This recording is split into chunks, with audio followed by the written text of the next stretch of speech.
Presiden Prabowo Subianto tekankan pentingnya pengawasan terhadap pembangunan rumah subsidi agar kualitas tetap terjaga. Hingga Maret 2025, total rumah subsidi yang telah terbangun dan tersalurkan mencapai lebih dari 130.000 unit. Menteri Perumahan dan Kawasan Pemukiman Marwarar Sirait mengklaim total rumah subsidi yang telah terbangun dan tersalurkan mencapai lebih dari 1,1 juta unit. Meski demikian, Presiden Prabowo menekankan pentingnya pengawasan terhadap pembangunan rumah subsidi agar kualitas tetap terjaga. Presiden memerintahkan, karena ini adalah rumah subsidi bukan berarti tidak berkualitas, harus berkualitas. Karena ada contoh yang banyak yang berkualitas. Yang tidak berkualitas ini merugikan rakyat. Jadi kami sudah minta audit ke BPK dan kami juga sudah sampaikan dalam pertemuan dengan KPK kemarin.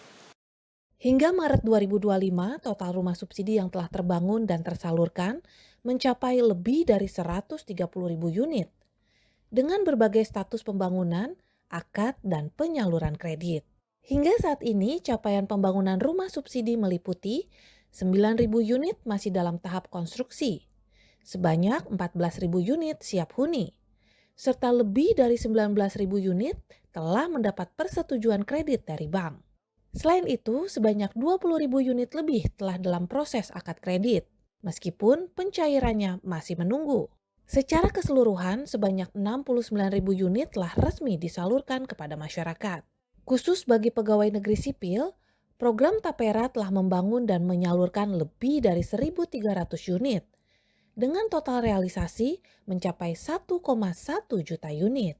Untuk tahun 2025, pemerintah telah menyiapkan anggaran dalam daftar isian pelaksanaan anggaran DIPA untuk membangun 220.000 unit rumah subsidi. Menteri PKP menyebut secara total ada lebih dari 5.000 unit rumah dibangun bekerja sama dengan TNI Angkatan Darat di berbagai wilayah.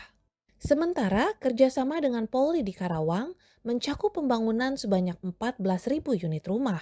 Ara juga menyampaikan rencana penyerahan kunci rumah bagi para guru pada 25 Maret mendatang. Total mencapai 20.000 unit rumah dengan 250 unit akan diserahkan secara simbolis. Dalam pertemuannya, Kepala Negara meminta agar aset lahan menganggur milik BUMN hingga lahan sengketa BLBI dapat dimaksimalkan untuk penyediaan rumah.